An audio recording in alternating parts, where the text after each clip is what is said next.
Hey YouTube, Kiraqualia here, bringing you guys another one of my Cardfight Vanguard market price watch videos. Wanted to bring you guys one of these for the end of August 2018. Actually been a whole other month since the last time I did one of these. It's usually how many times I like to do these market price watch. Just do an update of cards that are changing prices with the release of new sets, and we have a good number of new sets revealed coming up later in the year and also for next year that have actually fluctuated the prices for a good number of cards, and just want to give a heads up for some other cards you might want to keep an eye on for those upcoming sets, as well as the release of the new Champions of the Asia circuit cards that have been affected by those prices as well. So let's go ahead and jump right in. So for the first off, we'll take a look at the cards from the Champions of the Asia circuit. A good number of them were up in price, but it's only been pre-release weekend for these cards, so prices aren't really too set for them, but you can kind of see what they're sort of becoming.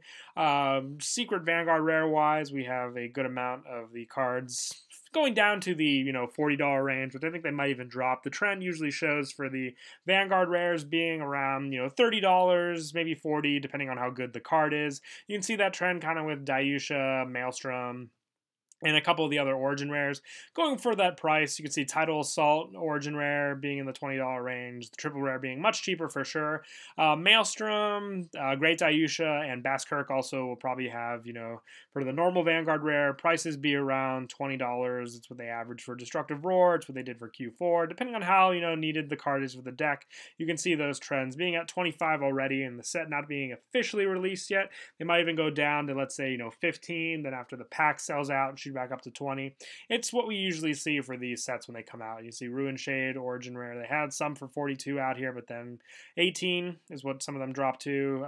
Basskirk's still up there. I think he is a true fan favorite here to get for the decks, so I can see that being one of the more pricier Secret Vanguard rares for sure. His normal version, though, falling in the same price as Great Dayusha and Maelstrom, so it's going to be easy, definitely, just to pick up those cards. And another thing to blame for the low prices is just because you're usually guaranteed, one Vanguard rare at least per box, so it's not too difficult to pull the ones you need for the decks you want to build. We're seeing, the triple rares drop in price as well. We usually see single digits for a lot of them. Also, Tidal Assault being in that range.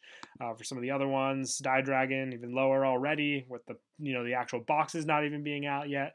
Perfect cards like Diamond Ace, Gustion, all of them, also $2 range, but you can see for them.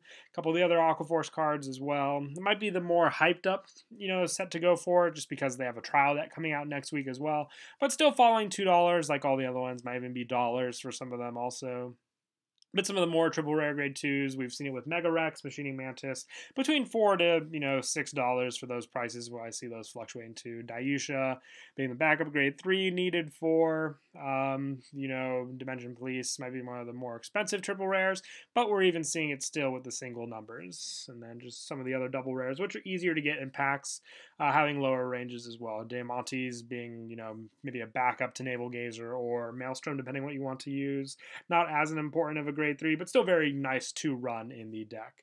But let's go on to some of our other single cards. Now, this is just a little treat of mine. For some of you that know, Dialander was misprinted in the Champions of the Asia Circuit pack, giving us this art instead of the actual, art for Dialander. So, not saying it's expensive right now, but when they fix the pack and make it go back to normal, we won't have this art. So, people who are a big fan of misprints will definitely want this card. So, you might want to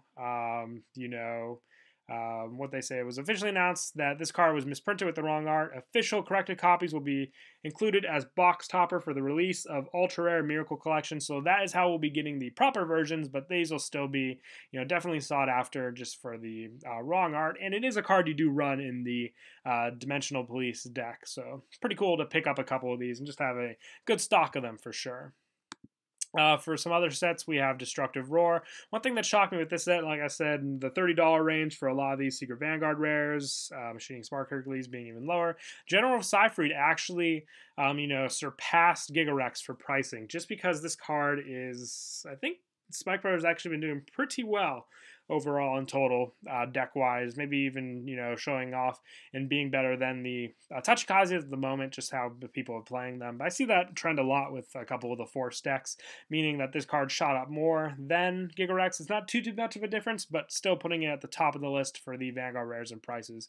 But you can see some of the other Vanguard rares and whatnot from this set, just, kind of settling in the price. Stag Beetle has been, the $8 to $9 range for a good amount of the weeks to come after the release of Destructive Roar, which isn't too bad, especially if you want to get this version of the art, and a couple of the other ones. Spark Hercules, pretty settled price.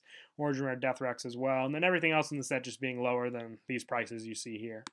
Now some other ones, Great Dayusha is actually a pretty nice price for being the old one.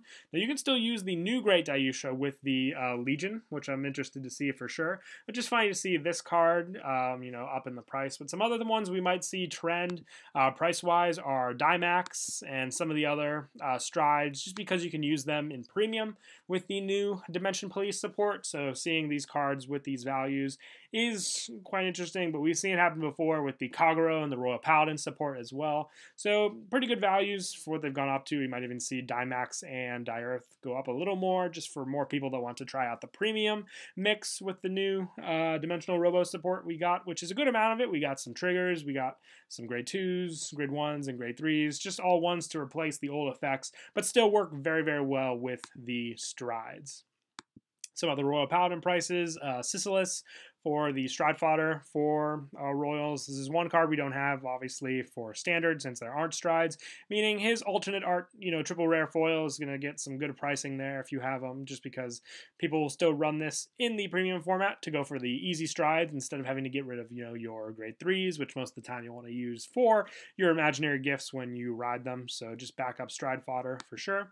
Blessed Sparkle Sandy, we're actually seeing some, pretty decent prices for Bermuda support with the announcement for Bermuda next year. We're going to see some other cards probably go up in price or just, retain their original Bermuda Triangle prices, and Sandy's one of them, and you can see some more we have in this video. Same goes for the Gold Paladin support.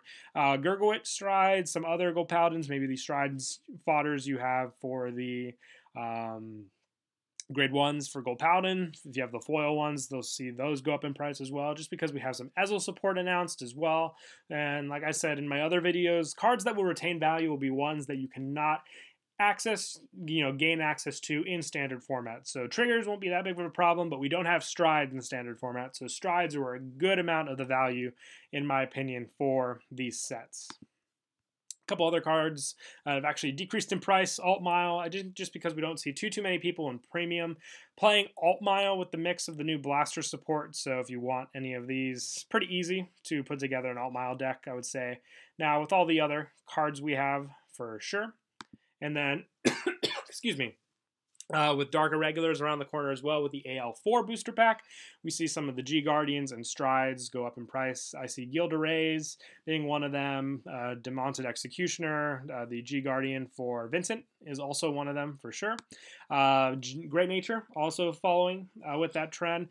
Definitely stock up on some Great Nature Strides because we have that support coming out with the Genesis and Gear Chronicle as well, which I'm sure plenty of the Gear Chronicle fans still have their decks ready to go, so they'll have Stride fodder good there too. Mana Garmer, I think, has actually retained this price of $5 for a good while now. We might see it go up in price, just depends on what we know the standard format Great Nature support to follow around, whether it be powering up rear guards. It'll just be an extra complement for sure with these Stride cards. Angie, she's been settled at this $40 to $45 price range for quite some time now. So if we see her go up, it'll probably just be because of the generic support we'll receive with the Bermuda pack, and Angie being as Bermuda generic as they come, she'll definitely be sought after for sure. Great Villain Dirty Picaro has actually gone up. I remember seeing this in the $8 to $9 range. I think people were really hyped up for those reprints, but then just how difficult they were to pull, just because of that difficulty, meaning people who wanted to play premium Spike Brothers, just Picaro being generic and needed just means more and more people want it, and more people will make it go up in price. Got a couple more cards on the list. For some of the double rares, Future Knight Lou, this goes all back to just being used for premium. It helps with the new Flogel card that we have. Being able to run Bark all as your starter is also very helpful. So Lu as a staple critical for the effect of riding Blaster Blade, then getting off that pressure with Blaster Blade. It's another reason why it's just stuck to this value. Plus, it's very difficult just to get Lu since they were from the first Vanguard set and, haven't ever been reprinted otherwise. If we're going to make a promo, I think Lu is a definite one to make a promo. I was shocked when we got the grade 2 Lu just because it wasn't as hard to get as some of these trigger Lus for sure. SRAS for Shadow Paladins, back up again. I don't know if we've had a promo for her yet. I don't think we've had a monthly promo for card shops involving SRAS, but, definitely could use one, that's for sure, just for people who want to build Luard as well. Savage Guardian, it's a countercharge perfect guard for Tachikaze's, for Tachis in Premium. That's another good one to run for sure if you don't want to waste space with the draw triggers in the deck and just run the grade 1 lineup for these. And then for rares, Purple Trapezis. Now, we're not allowed to use this in Premium with the Jumping Jill is her name, but I think other people will still come up with some other different builds not involving Jill in this in the new Pale Moon support. So they're grabbing these up. And lastly, we have more Gold Paladin support with this when you place Ezel grade 3. When this unit is placed on rear, if you have a grade 3 Vanguard with Ezel and its card name at stand, you search your deck for up to 1 Ezel and its card name, ride it as stand, shuffle your deck, and it gets +5. So with this in Premium, being able to get off 2 gift markers for Force or Excel, I believe Gold Paladin will be Excel. It's just crazy having those 2 rear guards set up, and then just being able to swarm your field, which is I'm guessing what Gold Paladin will be able to do as well, is quite insane. So definite grade 2 backup for sure for the Gold Paladin Premium deck. But that is it for this month's market price watch video. I hope you guys enjoyed the video. Once again, please don't forget to leave a like and subscribe. And until next time, Kiraqualia out.